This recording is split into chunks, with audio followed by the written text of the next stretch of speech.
اس پریشانی اور اس مشکل حالات میں جہاں آپ کے ساتھ موجود افراد اسے شکست تسلیم کر رہے ہیں، تو کیا ہوا؟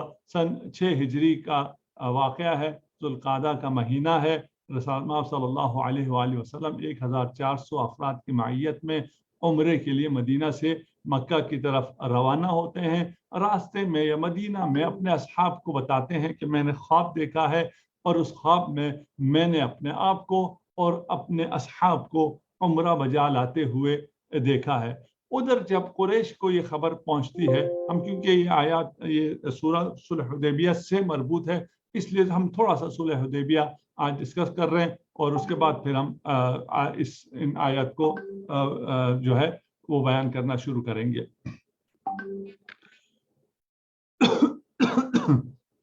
اچھا، یہاں سے مسلمان چلے ہیں، وہاں قریش کو پریشانی شروع ہوئی ہے کہ یہ کیونکہ ذوالقعدہ میں آئے ہیں، حرمت کے مہینے میں آئے ہیں، حج سے روکنا بھی ان کے لیے ممکن نہیں ہے۔ دوسری طرح اتنی بڑی تعداد میں مسلمانوں کا یوں قریش سے ڈرے بغیر، بلا خوف و جھجک، بغیر ہتھیار کے داخل ہو جانا مکہ میں، یہ ان کے لیے فتح تھی۔ اس لیے انہوں نے اسے روکنے کی کوشش کی، اور اسے روکنے کے لیے جب انہوں نے جس مقام پر آپ کو روکا، اس مقام پر رسول اللہ صلی اللہ علیہ وآلہ وسلم بھی رک گئے۔ حدیبیہ کا مقام ہے، اور وہاں کیونکہ پانی نہیں تھا، اصحاب نے اعتراض کیا کہ یہاں رکنا کوئی عقل مندی نہیں ہے، اس لیے کہ یہاں پانی نہیں ہے۔ انہیں نہیں معلوم کہ جس کے وہ ساتھ ہیں اس کے حکم پر چشمے جاری ہو سکتے ہیں، وہاں پھر پانی کا انتظام کیا۔ میں اس تفصیل میں نہیں جاتا۔ اس کے بعد کیونکہ آپ جنگ کے لیے نہیں آئے تھے اور خالی نہتے مسلمانوں کو لے کر آئے تھے، مشرکین کی طرف سے عروہ بن مسعود ثقفی رسول اللہ صلی اللہ علیہ وآلہ وسلم کے پاس آیا، اور وہ ایک دانا انسان تھا، عاقل انسان تھا، جہان دیدہ تھا۔ اس نے ساری دنیا اور ساری دنیا کی سپر پاورز کو دیکھ رکھا تھا۔ اس نے جب آ کر دیکھا رسول اللہ صلی اللہ علیہ وآلہ وسلم کے گرد ایسے عاشق جمع ہیں کہ جب آپ وضو کے لیے تشریف لے جاتے ہیں تو آپ کے وضو کے پانی کو زمین پہ نہیں گرنے دیتے، وہ عقیدت سے انہیں اپنے ہاتھوں میں لیتے ہیں، اپنے چہرے پہ ملتے ہیں، اپنی آنکھوں پہ ملتے ہیں۔ اس صورتحال کو دیکھ کر یہ واپس جاتا ہے مکہ میں عروہ بن مسعود، اور کہتا ہے کہ میں کسریٰ کے دربار میں بھی گیا ہوں، قیصر کے دربار میں بھی گیا ہوں، میں نجاشی کے بھی دربار میں بھی گیا ہوں، لیکن کوئی بھی اپنے بادشاہ سے، اپنے سردار سے یہ محبت نہیں رکھتا جو مسلمان اپنے رسول سے رکھتے ہیں، اس لیے ان سے جنگ کرنے کا نہ سوچو۔ اسی وقت جب عروہ پیغام لے کر واپس گیا ہے، رسول اللہ صلی اللہ علیہ وآلہ وسلم نے بھی اپنے نمائندہ کو مکہ کی طرف بھیجنے کے لیے فیصلہ کیا۔ پہلے خلیفہ دوم کو بلایا اور کہا کہ آپ میرے نمائندے کی حیثیت سے جائیں اور مذاکرات کریں، اور سفیر کی حیثیت سے جانے کے لیے کہا، لیکن انہوں نے منع کیا کہ میرے لیے جانا مناسب نہیں ہے، اور کوئی ایسا بندہ جائے جس کی مشرکین سے کوئی خصومت نہ ہو اور ان کی کوئی عداوت نہ ہو اور اس کی جان کو خطرہ نہ ہو۔ خلیفہ دوم نے اپنی جان کا تو خطرہ محسوس کرتے ہوئے معذرت کر لی، اور رسول اللہ صلی اللہ علیہ وآلہ وسلم نے پھر خلیفہ سوم کو، حضرت عثمان کو حکم دیا، اور حضرت عثمان مکہ کی طرف روانہ ہوئے اور مشرکین سے مذاکرات کے لیے۔ جب حضرت عثمان قریش کے پاس گئے اور پیغام پہنچایا کہ ہم جنگ کے لیے نہیں آئے ہیں، ہم اونٹوں کو اپنی قربانی کے لیے لے کے آئے ہیں، یہاں ہم حج کریں گے، اپنا طواف کریں گے اور چلے جائیں گے، اسی اثنا میں مسلمانوں کے لشکر میں یہ خبر، یہ افواہ پھیلا دی گئی کہ مشرکین نے حضرت عثمان کو قتل کر دیا ہے۔ جب اصحاب کے درمیان یہ خبر آئی کہ ادھر قتل ہو گیا ہے اور یہاں جنگ کا سماں ہو رہا ہے، اگر سفیر کو قتل کر دیا جائے تو یہ اعلان جنگ ہے، اس کی وجہ سے یہاں انتشار پھیلا اور اضطراب پھیلا، اور رسول اللہ صلی اللہ علیہ وآلہ وسلم کو یہ خطرہ ہوا کہ کہیں آپ کے ساتھی فرار نہ کر جائیں، اس لیے آپ نے ان سب سے دوبارہ بیعت لی کہ اگر جنگ ہوتی ہے تو تم سب میرے ساتھ جنگ کرو گے. لقد رضی اللہ عن المؤمنین اذ یبایعونک تحت الشجرہ. اور اسی لیے جب جنگ حنین میں لوگ بھاگے تو حضرت ابن عباس اسی بیعت کا حوالہ دے کر صلح حدیبیہ والی بیعت کا حوالہ دے کے بیعت رضوان کا حوالہ دے کر انہیں واپس بلاتے تھے کہ تم نے تو بیعت کر رکھی ہے، تم کیوں بھاگ رہے ہو. بعد میں معلوم ہوا کہ یہ خبر جو ہے قتل عثمان کی یہ غلط ہے اور قریش نے بھی صلح پر آمادگی کر لی اور صلح کے لیے یہاں ان کی طرف سے سہیل ابن عمر جو ہے وہ نمائندے کے طور پہ آیا اور یہاں مسلمانوں کی طرف سے امیر المؤمنین علی ابن ابی طالب صلح لکھنے کے لیے دست پہ قلم ہوئے. طویل بحث کے بعد جو شرائط مقرر ہوئی اس کا خلاصہ آپ کی خدمت میں عرض کرتا ہوں. اور اس صلح کو امیر المؤمنین علی ابن ابی طالب نے اپنے دست مبارک سے تحریر فرمایا.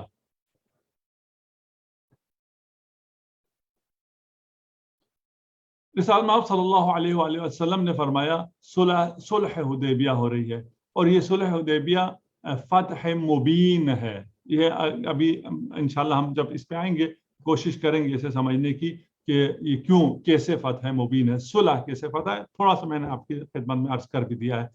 رسالت مآب نے فرمایا کہ لکھو بسم اللہ الرحمن الرحیم. قریش کا نمائندہ سہیل کہتا ہے کہ ہم اس کو نہیں جانتے، بسم اللہ الرحمن الرحیم یہ عبارت ہم نہیں مانتے، ہم کہتے ہیں لکھو بسمک اللہم. رسالت مآب نے کہا ٹھیک ہے بسمک اللہم لکھو. اس کے بعد رسالت مآب نے امیر المومنین علی بن ابی طالب سے فرمایا لکھو یہ وہ صلح نامہ ہے جو محمد رسول اللہ صلی اللہ علیہ وآلہ وسلم. تو سہیل نے یہاں پر بھی اعتراض کیا کہ اگر ہم آپ کو رسول مانتے اللہ کا تو آپ سے جنگ ہی نہ کرتے، آپ رسول اللہ کا لفظ یہاں سے مٹا دیجئے. رسول خدا نے امیر المومنین سے کہا کہ اس لفظ کو مٹا دو. امیر المومنین نے کہا یہ کام تو میں نہیں کر سکتا، یہ جسارت مجھ سے ممکن نہیں ہے. رسول خدا نے خود وہ کاغذ لیا، صلح نامہ لیا، وہاں سے رسول اللہ کا لفظ مٹایا اور فرمایا کہ ایسا یا علی آپ کے ساتھ بھی اسی قسم کا واقعہ پیش آنے والا ہے. اللہ اکبر. رسول خدا کی سیرت میں مطالعہ ابھی میرے پاس وقت نہیں ہے کہ اس میں کتنے درس ہیں اور کیا کیا یہاں سے ہمیں حاصل نہیں ہوتا. ہدایت کے لیے یہ فتح مبین ہے.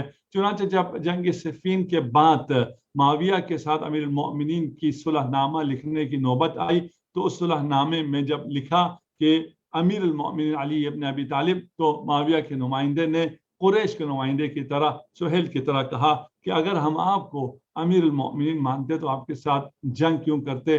امیر المؤمنین نے اپنے ہاتھوں سے لفظ امیر المؤمنین کو مٹایا اور فرمایا صدقہ رسول اللہ صلی اللہ علیہ وآلہ وسلم. آئیے صلح حدیبیہ کا صلح کا مضمون کیا تھا. ایک پہلا آرٹیکل اس کا 10 سال تک جنگ بندی ہے. وہ قریش جو ہر سال جنگ کے لیے آمادہ تھا اب جنگ بندی کر رہا ہے کہ 10 سال تک کے لیے جنگ نہیں ہوگی. قریش کا جو شخص بھاگ کر مدینہ آئے گا اسے واپس کرنا ہوگا، مدینہ سے اگر کوئی مکہ چلا جاتا ہے تو اسے واپس کرنا نہیں ہوگا. اس پہ بڑا اعتراض ہوا اصحاب کی جانب سے کہ یہ ہماری شکست ہے، لیکن اس نے کتنے کامیابیوں کے جھنڈے گاڑے وہ تاریخ میں ثبت ہے. قبائل میں سے کوئی بھی قبیلہ قریش کا حلیف بن کر اس معاہدے میں شامل ہو سکتا ہے. قریش بھی حلیف بنا سکتا ہے اور مسلمان بھی حلیف بنا سکتے ہیں. رسول اللہ صلی اللہ علیہ وسلم اس سال عمرے کے بغیر واپس چلے جائیں گے، لیکن اگلے سال آئیں گے اور 3 دن قیام کرنے کے بعد واپس چلے جائیں گے. ان شرائط کو مسلمانوں نے اپنی شکست تصور کیا اور صحاح میں ہے کہ حضرت عمر نے رسالت مآب رسول خدا صلی اللہ علیہ وآلہ وسلم کی رسالت پر شک کیا اور معترضانہ جواب کہا کہ یہ کیسا صلح ہے. تو آپ نے جواب میں رسالت مآب نے یہ فرمایا یا ابن الخطاب انی رسول اللہ لن یضیعنی ابدا، اے ابن خطاب میں اللہ کا رسول ہوں، اللہ مجھے کبھی ناکام نہیں کرے گا۔ اس کے باوجود تفسیر طبری میں پڑھ لیجیے گا، اس کے باوجود فرجع وهو متغیظ، کہ خلیفہ دوم جو ہے وہ اٹھ کر چلے گئے اور بہت غصے میں تھے، اس جواب سے بھی وہ مطمئن نہیں ہوئے۔ یہاں پر معاملہ یہ تھا کہ رسالت مآب نے فرمایا تھا کہ میں نے خواب دیکھا ہے کہ میں اور تم طواف کر رہے ہیں، تو لوگوں کو یہ تھا کہ آپ نے جو خواب دیکھا اور یہ پورا ہوئے بغیر ہم کیسے واپس جا سکتے ہیں۔ رسالت مآب نے یہ تو نہیں فرمایا تھا کہ ہم اسی سال طواف کر رہے ہیں، طواف کرنا خبر تھی، کب طواف کی رسول خدا صلی اللہ علیہ وآلہ وسلم نے خبر نہیں دی تھی۔ اس کے بعد جب صلح ہو جاتی ہے تو جو قربانی لے کر آئے تھے اس قربانی کو حج کے بعد، عمرے کے بعد، طواف کے بعد، سعی کے بعد، سب جانتے ہیں احکام کو، وہاں جا کر قربانی کرنی تھی۔ رسول اللہ صلی اللہ علیہ وآلہ وسلم نے کہا کہ احرام سے نکل آؤ، یہیں قربانی کرو اور واپس چلو، لیکن اصحاب نے اس حکم پر بھی عمل نہیں کیا اور انہیں یہ انتہائی ناگوار گزرا۔ اس کے بعد رسول خدا بہت ناراض ہوئے، اور صحیح مسلم کی روایت ہے کہ رسول خدا صلی اللہ علیہ وآلہ وسلم اپنی زوجات میں سے ایک زوجہ کے خیمے میں انتہائی غضبناک حالت میں داخل ہوئے۔ زوجہ نے جب دیکھا تو کہا کہ کس نے آپ کو غضبناک کیا ہے، خدا اس پر غضب کرے۔ رسول خدا صلی اللہ علیہ وآلہ وسلم نے فرمایا میں کیوں غضبناک نہ ہوں جبکہ یہ لوگ میرا حکم نہیں مانتے۔ رسول اللہ صلی اللہ علیہ وسلم نے خود اپنا قربانی کیے، اونٹ کو ذبح کیا، قربانی کیا، اور جب دیکھا کہ اب اس کے بغیر چارہ نہیں ہے تو پھر باقی جو مسلمان تھے انہوں نے بھی قربانی کی اور یہ قافلہ واپس چلا۔ ابھی تک آیت نازل نہیں ہوئی ہے، یہ آیت کے نزول سے، اس سورہ کے نزول سے پہلے کے واقعات ہیں جو صلح حدیبیہ کی صورت میں ہیں۔ اب مسلمان واپس جا رہے ہیں اور مسلمانوں کے نزدیک شکست خوردہ واپس جا رہے ہیں۔ رسول خدا صلی اللہ علیہ وآلہ وسلم تو حقائق سے آگاہ ہیں، وحی سے متصل ہیں اور آپ مطمئن ہیں، لیکن اصحاب جو ساتھ ہیں وہ مطمئن نہیں ہیں۔ یہ حالت آپ کی تبدیل ہوتی ہے اور وہ حالت جو وحی کے وقت پیش آتی ہے وہ ہوتی ہے، اور یہ اس سورہ فتح کی آیات نازل ہوتی ہیں۔ بسم اللہ الرحمن الرحیم، انا فتحنا لک فتحا مبینا، اے رسول ہم نے آپ کو فتح دی، ایک نمایاں فتح، ایک واضح فتح ہم نے آپ کو دی۔ لیغفر لک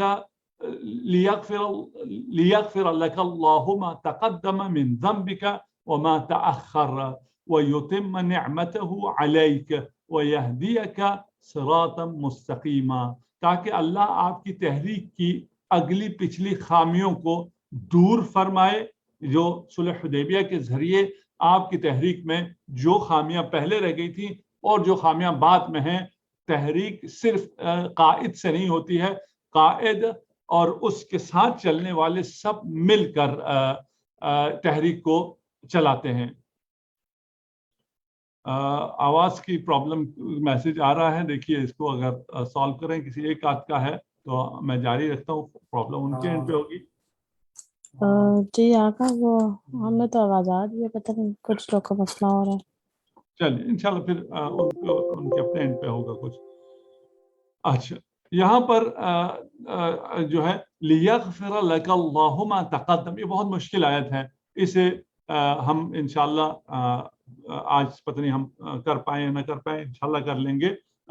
تفصیل سے ذرا اس کو غور سے سنیے گا، فی الحال ترجمہ اس حد تک کر لیں، لیغفر لک، تاکہ اللہ آپ کی اگلی اور پچھلی خامیوں کو دور فرمائے۔ یہاں پر ترجمے میں اگر آپ دیکھ رہے ہیں تو علی صاحب نے تحریک کی بریکٹ میں اضافہ کیا ہے، اور آپ پر اپنی نعمت کو پورا کرے، اپنی نعمت پوری کرے، یتم نعمتہ علیک، اور آپ کو سیدھے راستے کی رہنمائی فرمائے، وینصرک اللہ نصرا عزیزا، اور اللہ آپ کو ایسی نصرت عنایت فرمائے جو بڑی غالب آنے والی ہے۔ اچھا اب یہاں پر اس آیت میں ہم نے تو جو ہمارا نظریہ ہے اس کے مطابق آپ کو بیان کیا ہے. اور انا فتحنا لک فتحا مبینا، کچھ کہتے ہیں یہ فتح مکہ ہے، کچھ اور مفسرین کچھ اور آراء بھی ہے، لیکن صحیح رائے یہ ہے کہ یہ صلح حدیبیہ ہے، اور صلح حدیبیہ فتح مبین ہے. اور اس کے بعد جو آپ کا خدا بلا کرے صلح فتح مکہ ہے، اسے اذا جاء نصر اللہ والفتح سے تعبیر کیا گیا ہے. وہ فتح ہے، یہ فتح مبین ہے. اس فتح مبین میں جیسے ہم نے پہلے کہا 10 سالہ جنگ بندی کی وجہ سے اسلام کو پھیلنے کا ایسا موقع ملا کہ اسلام نے تمام عالم کو، اس وقت کے عالم کو اور خود مکہ کو بہت آسانی سے فتح کیا. اس فتح کی بنیاد یہ فتح مبین ہے. اسلام لڑائی اور جنگ سے نہیں پھیلا ہے، اسلام صلح اور آشتی اور امن سے پھیلا ہے. آج کے لیے بھی یہی ہے کہ اگر آپ کسی چیز کو دیکھتے ہیں تو وہاں وائلنس اسلام کا پیغام نہیں ہے، تشدد اسلام نہیں ہے، دہشت گردی اسلام نہیں ہے. آپ ہمارے اس معاشرے میں اسلام کو اور رسالت مآب کو بدنام کرنے کے لیے رسالت مآب کے نام پر دہشت گردی کی جاتی ہے، تشدد کیا جاتا ہے. یہ ہرگز اسلام کا پیغام نہیں ہے. اسلام امن و آشتی کی صورت میں پھیلتا ہے. حق ہمیشہ امن و آشتی کی صورت میں پھیلتا ہے. جو حق نہیں ہوتا ہے، باطل ہوتا ہے، وہ ہمیشہ ظلم اور دہشت اور جنگ کی فضا چاہتا ہے. یہاں پر مسلمانوں نے جب صلح کیا، صلح کے نتیجے میں جو مسلمانوں کا سب سے بڑا دشمن تھا اور وہ تسلیم نہیں کر رہا تھا، یہ در حقیقت اسلامی ریاست کو مشرکین نے، قریش نے تسلیم کر لیا تھا کہ یہ ایک ریاست ہے. اور اس اسلامی ریاست کے وجود کا اعتراف کی وجہ سے پھر باقی لوگوں سے رابطہ ممکن ہو سکا اسلامی ریاست کا.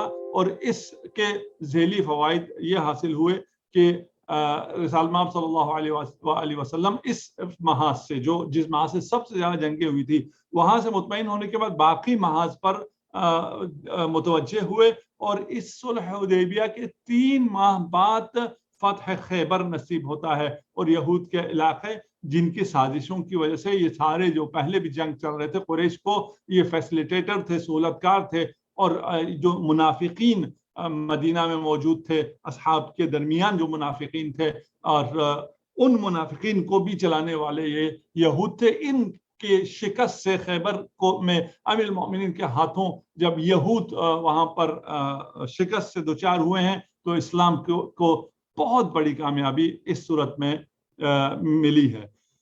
اسلام کا پیغام پھیلنا شروع ہوا، امن کی وجہ سے باقی وفود آنا شروع ہوئے، آپ کی طرف سے وفود باقی جگہوں پہ جانا شروع ہوئے. اسی لیے جیسے ہم نے پہلے عرض کیا کہ 1400 کا لشکر 10,000 کی تعداد اختیار کر جاتا ہے. اور پھر اس کے بعد مسلمانوں کو عمرہ اور بیت اللہ کی زیارت کا حق مل جاتا ہے. یعنی مشرکین اسلام کو ایک رسمی مذہب تسلیم کر لیتے ہیں. ان سب میں بہت گنجائش ہے گفتگو کی، لیکن میں آپ کے اس پر بھروسہ کر رہا ہوں. اور اس کا آگے کیا مطلب ہے، اور آج کل کی دنیا میں اس کو ذرا دیکھتے چلے جائیے کہ کہاں اگر کسی کو تسلیم کیا جاتا ہے تو کیا فائدہ ہوتا ہے، امن اگر ملتا ہے تو کیا فائدہ ہوتا ہے. اس جنگ بندی کی وجہ سے اسلامی قوانین کے نفاذ، اسلامی معاشرے کے قیام، اسلامی تہذیب و تمدن کی بنیادیں مستحکم کرنے کا موقع میسر آیا. ریاست مدینہ میں جنگ کی حالت ختم ہوئی، اضطراب کی حالت ختم ہوئی، اور ان جہاد پر توجہ کا موقع آ گیا. اور جیسے پہلے کہا کہ اس صلح سے منافقین کی کمر ٹوٹ گئی. کیسے ٹوٹی، کیا ہوا، منافق کون تھے، کیسے تھے، ان کی پشت پناہی پہ کون کون تھے، ایک طویل داستان ہے. اسے ہم نے مختلف اوقات میں بیان کیا ہے. ابھی آج ہم اس کو اس سے زیادہ بیان نہیں کرتے. اچھا، یہ جو فتح آشکار ہے، یہ جو فتح مبین ہے، اس کے اثرات کیا ہیں؟ لیغفر لک اللہ ما تقدم من ذنبک وما تأخر. اس کی وجہ سے آپ کی خطائیں ساری، اگلی پچھلی آپ کی تحریک کی جو خطائیں ہیں وہ ساری دور ہو گئی، یعنی آپ کی تحریک انتہائی مضبوط ہو گئی ہے. ایک دوسرا اثر یہ ہے وَيُتِمَّ نِعْمَتُهُ عَلَيْكَ، اس سے نعمت پہ آپ پر تمام ہو رہی ہے. تیسرا کیا ہے وَيَهْدِيَكَ صِرَاطًا مُسْتَقِيمًا، اس فتح کی برکات میں سے یہ ہے کہ آپ کو صراط مستقیم کی ہدایت مل گئی ہے. اور چوتھی برکت کیا ہے؟ ینصرک نصرا عزیزا، خدا آپ کا حامی و ناصر ہوگا اور آپ مضبوط ہوں گے۔ یہاں ہم ابھی رمضان میں داخل ہو رہے ہیں، اور رمضان میں جب ہم داخل ہو رہے ہیں، ان اثرات سے، ان 4 چیزوں سے ہمیں بھی یہ درس ملتا ہے کہ اگر کوئی بڑی فتح ملتی ہے، اور ہماری زندگی میں ہم جیسے حقیر لوگوں کے لیے یہ بڑی فتح ہے کہ ہمیں رمضان مل گیا ہے، واللہ میں اس احساس کو منتقل نہیں کر سکتا۔ اور کسی شخص کی موت کی خبر آئی کہ رمضان کے پہلے دن ہی اس کی موت ہو گئی، مجھے اس پر کتنا ترس آیا، اتنا جو لوگ موجود ہیں ان کی خوشبختی کی، ان کو یہ کیوں احساس نہیں ہو رہا کہ انہیں کتنی بڑی فتح ملی ہے، کتنی بڑی سعادت ملی ہے، کتنی بڑی برکت ملی ہے، کتنی بڑی رحمت ملی ہے، مغفرت کے دروازے ان پر کھلے ہیں۔ اس سے اگر کوئی فائدہ نہ اٹھائے تو رسول خدا فرماتے ہیں کہ الشقی کل الشقی، اس سے بڑا شقی نہیں ہے، اس سے بڑا بدبخت کوئی نہیں ہے۔ حاصل کیا کرنا ہے ہم نے رمضان سے؟ یہ 4 چیزیں ہمارے لیے بھی ہیں۔ ایک کیا ہے؟ لیغفر لک اللہ ما تقدم، رمضان تمہیں مل گیا ہے، اگلے پچھلے سارے گناہ معاف کروا لو، اور معاف ہو جائیں گے، شہر مغفرت ہے۔ تو سب سے پہلے تو اپنی معافی کرانی ہے۔ اس کے بعد لیتم نعمتہ علیک، قرآن کی نعمت، ہدایت کی نعمت، رحمتوں کی نعمت، آپ کو اس ماہ مبارک میں ضیافت الہی کی نعمت۔ اللہ اکبر، کتنی خوبصورت نعمت ہے وہ پروردگار جو بے نیاز ہے اور اسے نیاز پسند ہے، اور وہ خود مقام ناز پر ہے۔ جب آپ کو مہمان کرتا ہے، خود میزبان ہو جاتا ہے، تو آپ مقام ناز پر آ جاتے ہیں۔ افطار کے وقت خدا سے ناز کرو، خدا کی نعمت تم پر پوری ہوئی ہے، تم اللہ کے مہمان ہو، مہمان تو ناز کرتا ہے۔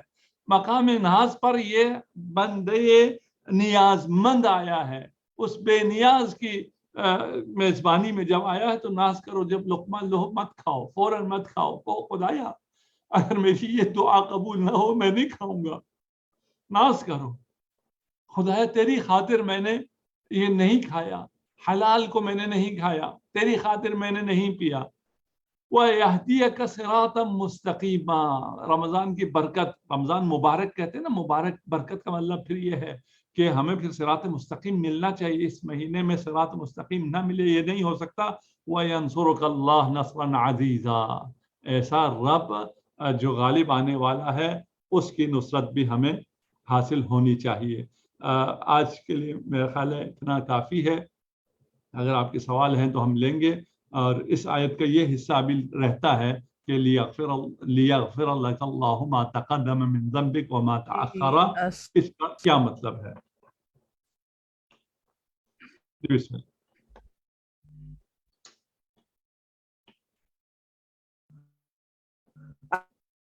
السلام علیکم۔ وعلیکم السلام ورحمۃ اللہ وبرکاتہ۔ آپ کو آواز آ رہی ہے؟ کیا رہی تھوڑی سی آواز ڈسٹرب ہے، لیکن آپ سوال کر لیجیے، شاید سمجھ جی میں آپ کو آواز آ رہی ہے سر؟ آواز ہے جی سر جی، ہاں تفسیر جو ہے نا، میں سیکنڈ آیت کو بہت زیادہ کوٹ کیا جاتا ہے کہ آپ نے یہاں پر ایک لفظ لکھا، تحریک کی اگلی، اور پھر جی آپ کی آواز نہیں آ رہی ہے۔ میں نے اس کے ابھی جب ہم لیکچر ختم کر رہے تھے ہم نے یہی کہا کہ ہم نے اس آیت کی ابھی تفسیر نہیں کی ہے، اور ترجمہ ہم نے کیا، اور اس ترجمے کی تفسیر کیا ہے، جی اور السلام یہاں علیکم وعلیکم السلام۔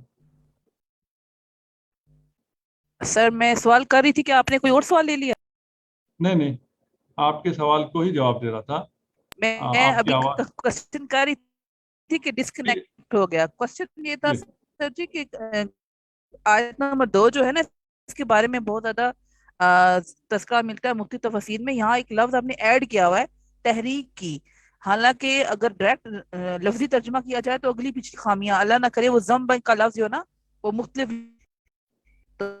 تو یہ مجھے کلیئرلی بتائیں کہ تحریک کی جو لفظ ہے وہ تشریح والی اس میں ایڈ کرتے ہیں یا کیا وجہ ہے کہ آپ اسے صرف صلح حدیبیہ تک ہی لمیٹڈ رکھتے ہیں؟ ایک بات تو ہمیں سمجھ آتی ہیں کہ لشکر میں موجود کچھ لوگوں نے کی ہیں، یہ اگلی خامیوں سے کیا؟ جی میں نے عرض کیا کہ ہم نے اس لیکچر میں ابھی یہ کہا ہے کہ لیغفر لک لک اللہ ما تقدم من ذنبک وما تأخر، اس کا بھی ہم نے تفسیر بیان نہیں کی ہے. یہاں اس کا ہم نے ترجمہ بیان کیا تھا، اور ترجمے میں ہی ہم نے کہا تھا کہ وہ بریکٹ میں ہے. اس بریکٹ کو کیوں رکھا گیا اس ترجمے میں، اس کو بھی ہم بیان کریں گے. اس پہ جو اختلاف ہے وہ سارا تو ہم بیان نہیں کریں گے، کچھ اس میں سے وہ بھی بیان کریں گے جو مختلف مفسرین کی رائے ہے. ابھی کیونکہ ہم نے اس آیت کو بیان کرنا شروع نہیں کیا، اس لیے اگر ہم شروع کریں گے تو کیونکہ تفصیل ہے، اس کو ہم کل انشاءاللہ تفصیل سے اس آیت کو بیان کریں گے. پھر اس میں ساری جواب آ جائے گا کہ یہ ترجمہ کیا ہے اور ہمارا عقیدہ کیا ہے، اور اس کے ہمارے پاس اس پہ دلائل کیا ہے. اور سر جی اس میں ایک پوائنٹ اور کہ اگلی لفظ جو اگلی نا اگلی خامیاں، اس کو ضرور ہائی لائٹ کیجیے گا کہ ہمیں پچھلی خامیاں تو ہمارے سامنے ہوتی ہیں، اگلی سے کیا مراد ہے، تو اس پوائنٹ کو ضرور انشاءاللہ کل ہائی لائٹ کل کیجیے گا. انشاءاللہ کل جب اس پہ تفسیر ہوگی تو انشاءاللہ.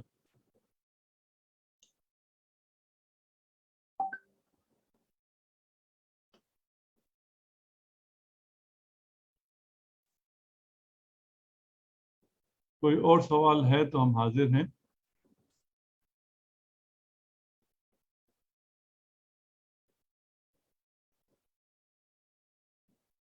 جو لوگ ہمارے ساتھ اس ماہ مبارک میں جڑے ہیں ان کی خدمت میں یہ عرض ہے کہ ہم تقریباً 45 منٹس کی تفسیر کرتے ہیں. باقی 15 منٹ جو ہیں وہ کویشچن آنسر کے لیے ہیں، اگر کویشچن ہوں تو.